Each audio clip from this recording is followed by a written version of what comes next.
Assalamualaikum warahmatullahi wabarakatuh. Perkenalkan, nama saya Librianti Okta Putri Ardian dengan NIM 13014190078. Di sini saya akan menjelaskan tentang kompetensi kepribadian konselor. Konsep dasar dari kompetensi kepribadian konselor sendiri yaitu dari Peraturan Permendiknas Nomor 27 Tahun 2008 tentang standar kualifikasi akademik dan kompetensi konselor. Peraturan tersebut menjelaskan bahwa konselor harus memiliki 4 kompetensi yang harus dikuasai, yaitu kompetensi pedagogik, kompetensi kepribadian, kompetensi sosial, dan kompetensi profesional. Masing-masing kompetensi tersebut berkontribusi dalam untuk kerja bimbingan dan konseling yang memandirikan.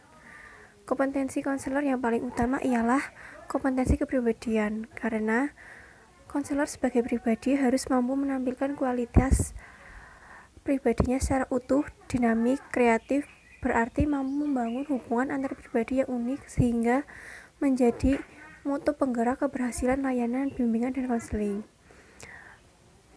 Hal tersebut juga ditegaskan oleh Korel bahwa instrumen yang paling penting yang digunakan konselor dalam menjalankan profesinya ialah dirinya sendiri. Kepribadian konselor merupakan topik yang sensitif dan bersifat privasi, karena setiap orang memiliki kecenderungan karakteristik pribadi yang berbeda berdasarkan bawaan lingkungan, budaya, dan pengalaman dari kehidupannya. Kepribadian dapat diartikan sebagai konsep dasar psikologi yang berusaha menjelaskan keunikan manusia, karena kepribadian mempengaruhi dan menjadi kerangka acuan dari pola pikir, perasaan, dan perilaku manusia, serta tindakan sebagai aspek fundamental dari setiap individu. Ini disebutkan bahwa kompetensi kepribadian konselor itu ada 4. Yang pertama yaitu stabilitas emosi, beriman dan bertakwa, empati, dan dapat dipercaya. Kompetensi kepribadian konselor yang pertama akan kita bahas yaitu stabilitas emosi. Konselor yang efektif memiliki stabilitas emosi. Stabilitas emosional berarti jauh dari kecenderungan keadaan psikopatologis. Singkat kata, secara emosional berarti jauh dari kecenderungan atau dalam keadaan yang sehat, tidak mengalami gangguan mental yang dapat menghambat pertumbuhan dan perkembangannya. Stabilitas emosional tidak berarti konselor harus selalu tampak senang dan gembira, tetapi keadaan konselor yang menunjukkan sebagai person yang dapat menyesuaikan diri dan terintegratif. Pengalaman emosional yang tidak stabil dapat saja dialami setiap orang, termasuk konselor itu sendiri. Pengalaman ini dapat dijadikan sebagai kerangka untuk lebih dapat memahami klien dan sikap empatis, dan jangan sampai pengalaman ini dapat berefek negatif dalam hubungan konseling. Dan kompetensi kepribadian konselor yang kedua yaitu beriman dan bertakwa. Seorang helper dapat memberikan bantuan yang efektif manakala ia beriman dan bertakwa kepada Tuhan, sehingga ia layak menjadi teladan bagi individu yang dibimbingnya. Pentingnya beriman dan bertakwa kepada Tuhan sebagai karakteristik pribadi ideal bagi konselor. Sebagai seorang helper, karena dapat dijadikan landasan niat ketika menolong individu yang dibimbingnya. Menjadi pembimbing tingkah laku bagi konselor, menjadi rujukan dalam memilih cara dan materi untuk menolong, serta membuat konselor lebih bermoral dan patut menjadi teladan bagi orang-orang yang ditolong. Kepercayaan dan ketakwaan konselor terhadap Tuhan yang memiliki kekuatan yang luar biasa membuat konselor memiliki sikap pantang menyerah dalam membantu klien dan tidak menjadi sombong manakala berhasil membantu konseli. Sikap tersebut didasarkan pada keyakinan atau kuasa Tuhan, sehingga apapun yang dilakukannya diusahakannya karena mencari ridho Tuhan. Lalu kompetensi kepribadian konselor yang ketiga yaitu empati. Empati didefinisikan sebagai kepekaan terhadap orang lain yang menumbuhkan kepedulian terhadap orang lain.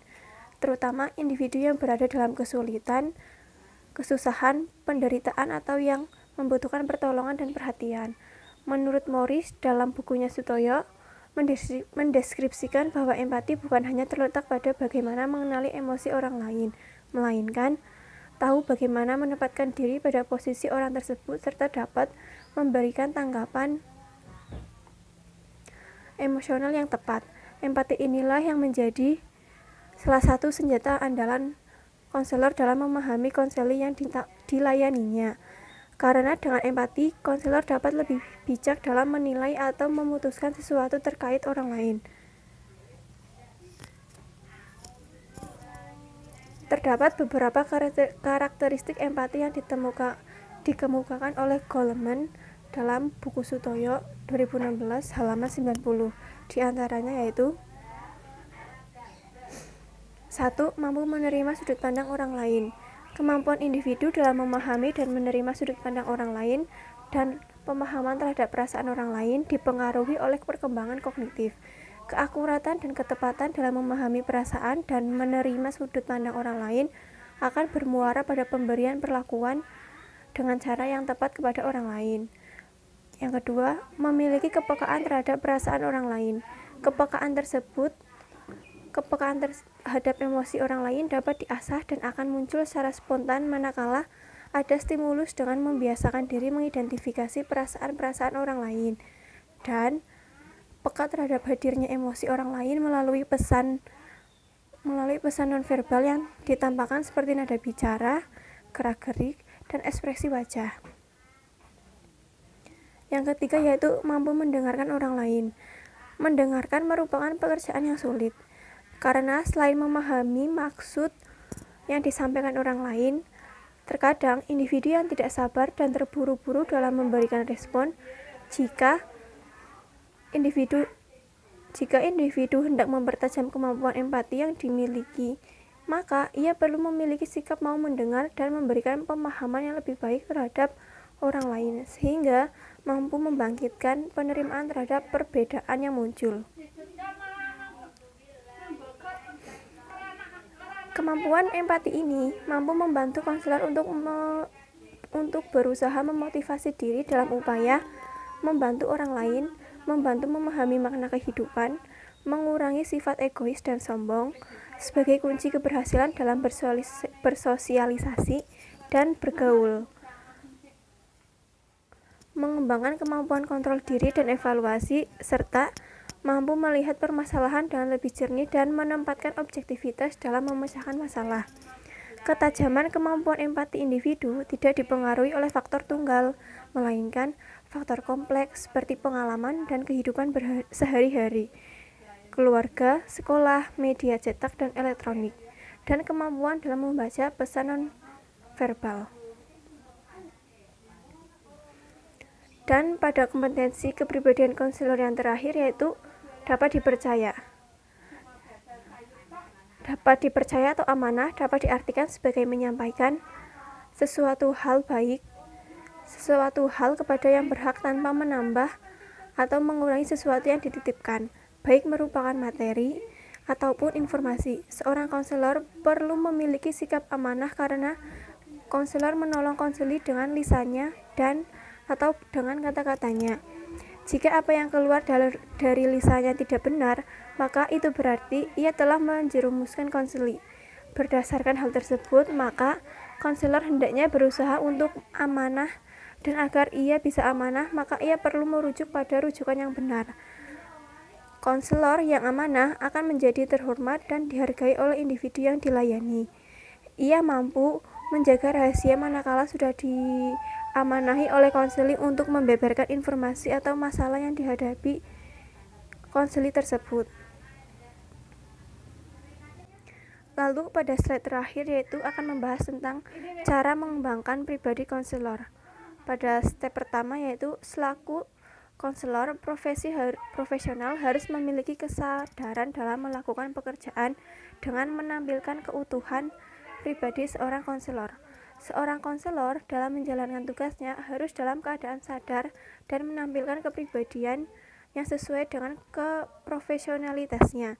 Syarat petugas bimbingan dalam hal ini adalah seorang konselor di sekolah, diantaranya adalah sifat kepribadian konselor. Seorang konselor harus memiliki kepribadian yang baik. Kepribadian konselor sangat berperan dalam usaha membantu siswa untuk tumbuh. Banyak peneliti telah dilakukan oleh sejumlah ahli tentang ciri-ciri khusus yang dibutuhkan oleh seorang konselor. Pada step kedua yaitu kepribadian konselor yang menghargai dan menjunjung tinggi nilai-nilai kemanusiaan, antara lain memiliki kemampuan membedakan perilaku yang menggambarkan pandangan positif, membedakan perilaku yang menggambarkan pandangan negatif, dan membedakan individu yang berpotensi dalam layanan bimbingan dan konseling. Pada step ketiga yaitu konselor yang menjunjung tinggi harkat dan martabat manusia, antara lain memiliki kemampuan yang ke-1 menerapkan perbedaan budaya yang berspektif gender dan pelayanan bimbingan dan konseling. Yang kedua, menerapkan perbedaan budaya yang berspektif hak asasi manusia dalam pelayanan bimbingan dan konseling. Dan yang ketiga yaitu menerapkan perbedaan responsif perbedaan budaya konselor dengan konseli dalam pelayanan bimbingan dan konseling. Dan pada step keempat atau yang terakhir, konselor yang menunjukkan integritas kepribadian yang kuat adalah ditunjukkan dalam kepribadiannya, antara lain memiliki kemampuan menerapkan toleransi terhadap stres yang dialami konseli, mengantisipasi berbagai tekanan yang menimpa diri, dan melakukan coping terhadap berbagai tekanan yang menimpa diri. Sekian penjelasan materi saya tentang kompetensi kepribadian konselor. Wassalamualaikum warahmatullahi wabarakatuh. See you.